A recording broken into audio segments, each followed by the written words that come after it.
రాకాలోకంకి స్వాగతం. ఈ కంటెంట్ మీకు నచ్చినట్టయితే లైక్ చేయండి, మీ బంధుమిత్రులకి షేర్ చేయండి. ఇప్పటివరకు సబ్స్క్రైబ్ చేసుకోకపోతే సబ్స్క్రైబ్ బటన్ని నొక్కండి, అదేవిధంగా బెల్ ఐకాన్ని నొక్కండి. మిత్రులారా, ఇరాన్ ఇజ్రాయిల్ల మధ్య యుద్ధము ప్రపంచ యుద్ధానికి దారితీస్తుందా? ఇది అందరి మనసుల్లో మెదులుతున్నటువంటి అతిపెద్ద ప్రశ్న. అయితే దీనికన్నా పెద్ద ప్రశ్న ఒకటి ఉంది. ప్రపంచ యుద్ధంగా మారినా మారకపోయినా ఇరాన్ కనుక తన అధీనంలో ఉన్నటువంటి ఒక కీలకమైనటువంటి సముద్ర మార్గాన్ని కనుక మూసివేస్తే ప్రపంచ చమురు సరఫరా పైన దాని ప్రభావం ఎలా ఉంటుంది? ప్రపంచంలోని అనేక దేశాలు, ముఖ్యంగా ఆసియా ఖండానికి సంబంధించినటువంటి అనేక దేశాల భవిష్యత్ ఏమిటి? వాటి దేశంలో ధరలు ఎలా పెరుగుతాయి? అక్కడ ఆర్థిక వ్యవస్థ ఏమవుతుందన్నది ఇప్పుడు చాలా పెద్ద ప్రశ్న. ప్రపంచ యుద్ధం వచ్చినా రాకపోయినా ఈ కీలకమైనటువంటి వాటర్ వేని ఇరాన్ గనక మూసేస్తే ప్రపంచం యొక్క ఆర్థిక వ్యవస్థ తారుమారవుతుంది. ఆ కీలకమైనటువంటి వాటర్ వేను మూసేస్తామని ఇరాన్ హెచ్చరించింది. చేస్తుందా లేదా అన్నది తెలియదు, కానీ ఇరాన్ అయితే ఈ యుద్ధము కొనసాగినట్లయితే మేము దానిని మూస్తామన్నాం. ఈ కీలకమైనటువంటి వాటర్ వే పేరు స్ట్రెయిట్ ఆఫ్ హార్ముజ్ జలసంధి. అంటే చాలా ఇరుకైన ప్రాంతము, రెండు వైపుల భూమి ఉండి చాలా ఇరుకైనటువంటి ప్రాంతము.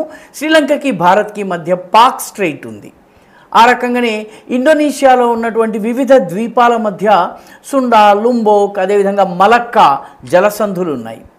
ఈ రకమైనటువంటి ఇరుకైనటువంటి వాటర్ వే, దీని ద్వారా సరకు రవాణా జరుగుతుంది, పడవల రాకపోక జరుగుతుంది. అటువంటి స్ట్రెయిట్ ఆఫ్ హార్ముజ్ని మూసేస్తాముంటుంది. స్ట్రెయిట్ ఆఫ్ హార్ముజ్ దాని లొకేషన్ని చూసినట్లయితే మనకు దాని ప్రాధాన్యం అర్థమవుతుంది. ఇది పర్షియన్ గల్ఫ్ ఏదైతే ఉందో ఆ అరబ్ దేశాలకు, ఖతర్, మిగతా అనేక దేశాలకు సంబంధించినటువంటి తీర ప్రాంతం ఉన్నటువంటి పర్షియన్ గల్ఫ్ని గల్ఫ్ ఆఫ్ ఒమాన్తో కలుపుతుంది. ఆ ఒమాన్ గల్ఫ్ని దాటిన తర్వాత అరేబియా సముద్రంలోకి పడవలు ప్రవేశిస్తాయి. సరిగ్గా ఈ ప్రాంతంలో ఇరాన్, అదేవిధంగా ఒమాన్, ఈ రెండు ఇలా బొడిపెల్లాగా పొడుచుకుని వస్తాయి. ఈ రకంగా రావడం వల్ల చాలా ఇరుకైనటువంటి, కేవలం 30 కిలోమీటర్ల వెడల్పు మాత్రమే ఉన్నటువంటి ఒక వాటర్ వే ఏర్పడుతుంది. అయితే ఇది చాలా లోతైనది, అందువల్ల దీనిలోంచి పెద్ద పెద్ద పడవలు కూడా వెళ్ళడానికి వీలుంటుంది. అయితే దీని దగ్గర ఇప్పుడు సమస్య ఏంటంటే, ఇక్కడ మొత్తము 8 ద్వీపాలు, చిన్న చిన్న ద్వీపాలు ఉన్నాయి. ఈ ఇరుకైనటువంటి ప్రదేశంలో 8 ద్వీపాలు ఉన్నాయి. ఈ 8 ద్వీపాలలో 7 ద్వీపాలపైన ఇరాన్ ఆధిపత్యం ఉంది. ఉదాహరణకి ఆ ద్వీపాల పేరు కనుక మనం చూస్తే అబూ మూసా, గ్రేటర్ టుంబ్, లెసర్ టుంబ్, ఇటువంటి ఐలాండ్స్ ఏవైతే ఉన్నాయో వీటన్నిటిపైన ఇరాన్ ఆధిపత్యం ఉంది. ఇరాన్ దాన్ని కంట్రోల్ చేస్తోంది. పర్యవసానంగా ఇరాన్ ఎప్పుడు తలుచుకుంటే అప్పుడు దీనిని మూసివేయవచ్చు.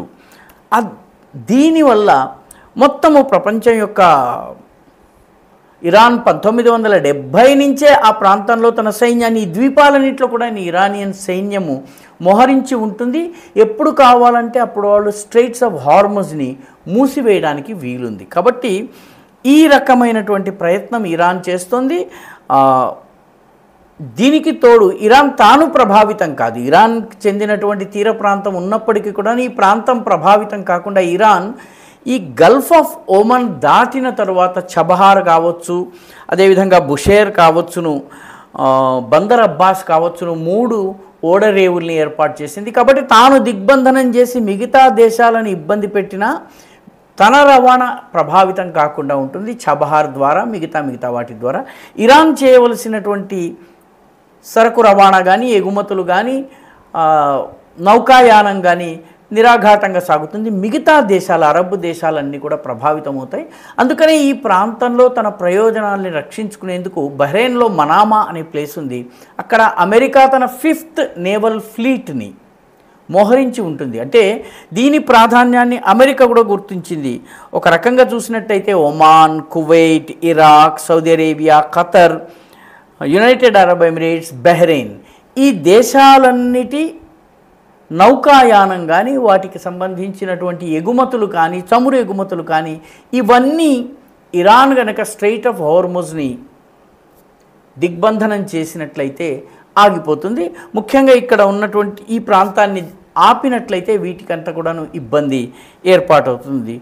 ప్రతిరోజు ఈ ప్రాంతం నుంచి 20 మిలియన్ బ్యారెల్స్ ఆఫ్ చమురు వెళ్తుంది, 20 మిలియన్ బ్యారెల్స్.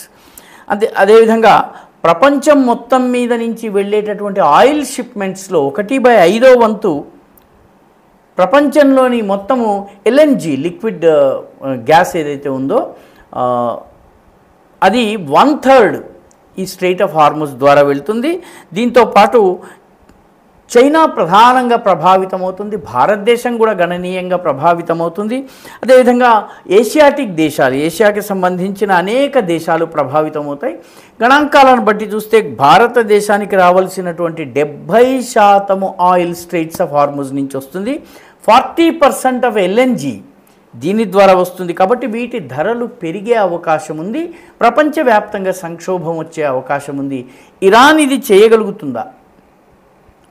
దానిపైన ఇప్పటికీ సందేహాలు ఉన్నాయి. ఎందుకంటే గతంలో ఇరాన్ 1981లో 88లో ఇరాక్తో యుద్ధం జరుగుతున్నటువంటి సందర్భంలో కూడా తాము స్ట్రెయిట్స్ ఆఫ్ హార్ముజ్ని దిగ్బంధనం చేస్తామని చెప్పింది, కానీ చెయ్యలేదు.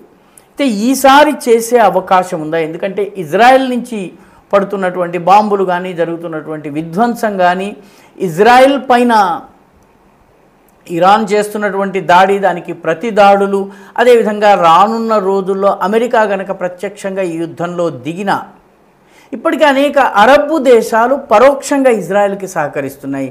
సౌదీ అరేబియా కానీ, యునైటెడ్ అరబ్ ఎమిరేట్స్ కానీ, మిగతా అనేక దేశాలు ఇజ్రాయెల్కి సహకరిస్తున్నాయి. కాబట్టి తప్పనిసరి పరిస్థితుల్లో స్ట్రెయిట్స్ ఆఫ్ హార్ముజ్ని ఇజ్రాయెల్ మూసివేసే పరిస్థితి కనుక వస్తే ఏమవుతుంది? ఇప్పుడు ప్రపంచాన్ని, ముఖ్యంగా ఏషియాలో ఉన్నటువంటి అనేక దేశాలని వేధిస్తున్నటువంటి ప్రశ్న ఇది. అక్కడి దాకా రాకుండానే ఈ సమస్య పరిష్కారం అవుతుందని ఆశిద్దాం. ఇజ్రాయెల్ ఇరాన్ యుద్ధం ఆగిపోతుందని భావిద్దాం, లేకపోతే కోరుకుందాం. లేని పక్షంలో దాని ప్రభావం ఒకవేళ స్ట్రెయిట్స్ ఆఫ్ హార్ముజ్ని క్లోజ్ చేస్తే 1 నెల రోజుల పాటు నిలుపు చేసిన కూడా చమురు ధరలు గణనీయంగా ప్రభావితమయ్యే అవకాశం ఉంది. చైనా, భారత్ అత్యధికంగా ప్రభావితమయ్యేటటువంటి ప్రమాదం కూడా ఉంది.